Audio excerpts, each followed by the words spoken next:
inaad tahay waxaad iga mudan tihiin ciqaab markaab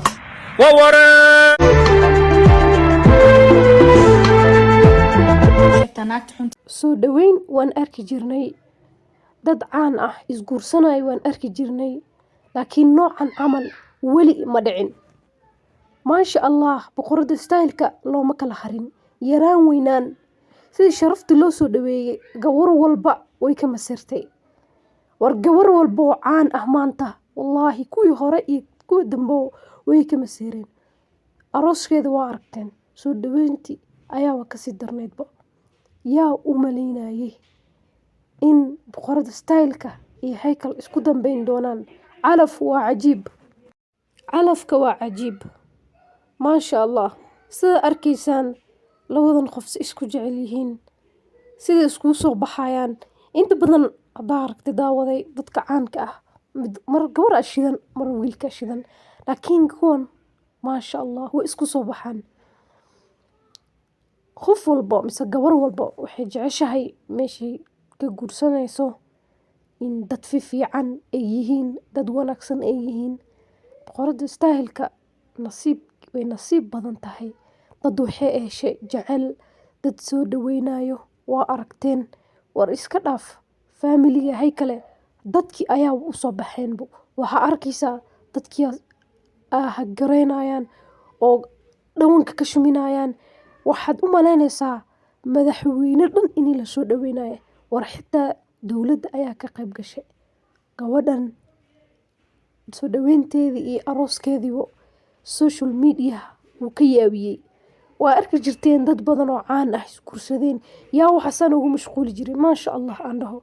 yaa waxaasaa u daneyn jiray, yaa waxaasaa u fiirin jiray, yaa ku mashquuli jiray.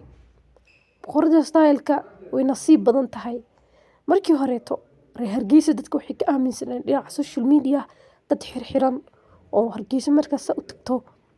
Walaada kuwa dhahayeen boqorada markay saa u tagto ama xabsiga la dhigaa. beent iyo laga wareejin jiray, baraha bulshada laga dhigi jiray Hargeysa.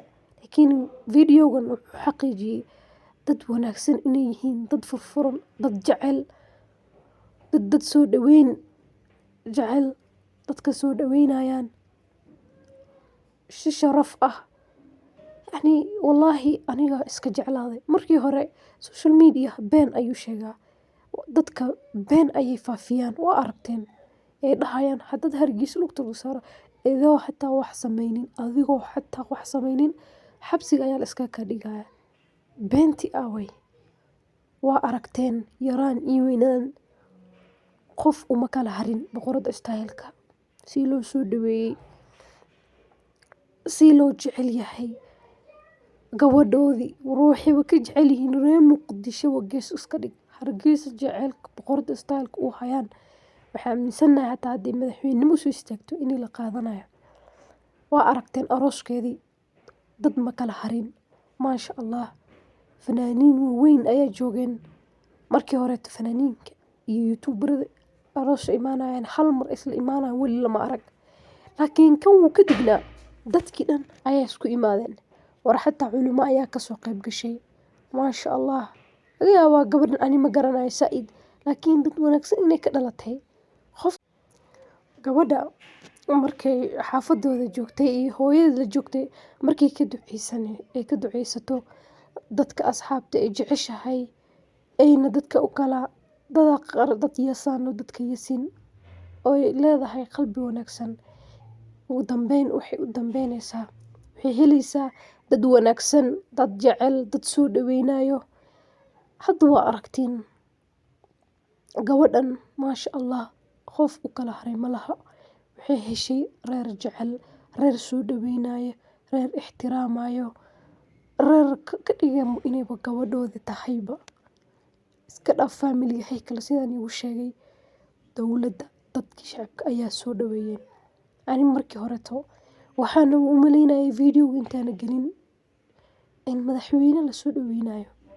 qofkii saa u soo fiirinin wuxuu u malaynayaa qof madaxweyne in la soo dhaweynayo, si loo jecel yahay, si la ixtiraamayo. waad aragteen gabdhaha hadana videoga xiran waxaan la hadlayaa gabdhaha iska guursanaya nin walba, sarwaaley walba arkaan iska raacayaan.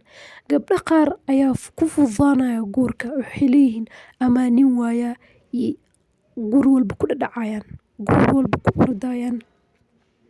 Subxaanallah, ee qof walba ku ordayaan, iskama fiirinayaan. That's why u arkayso furitaan badan, mise gabadhiyo intii uur ku dhacday, gabadhiyo uur leh, sidii la jeclaanaynin, la soo dhaweynaynin, hooyanimada ay gashay lagu ixtiraamaynin. Waxaa arkaysaa qof gabdhaha ay ku dhacayaan nin mas'uuliyad qaadi karin sababta ah gabar saaxiibteed mise gabar walaasheeda guur gashay. Guurka midka daaho, guurka midka loo fiirsado ayaa inta u badan raaga. Laakiin haddaa dhahdo waan ku fududaanayaa, qof walbaad iska aaminaysaa. Ninka waa inaad iska fiirisaa, markaa xanaaqdo ma ku dejin karaa. Maanta marka wax la'aan dhacdo, kor iyo hoos ma u boodi karaa, ma ku siin karaa wax walba. Waa inaad iska fiirisaa. Gabdhaha maxaa leedihiin?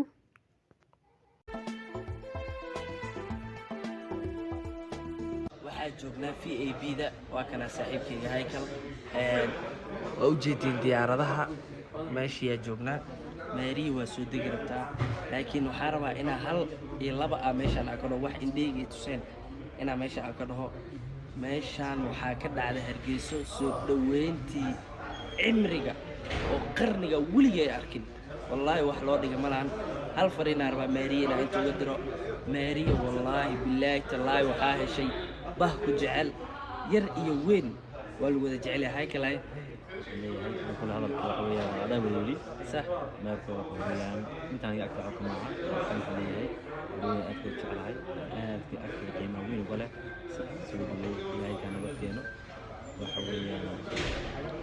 وحويا كل يدق شغال المرة هذا قيمة بدن جعل كوا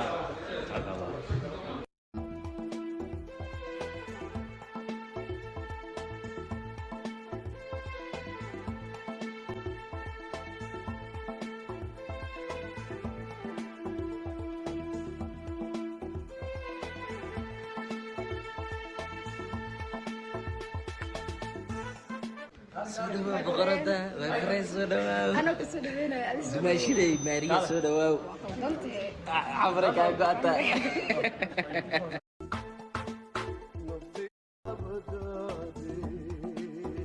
Sandalye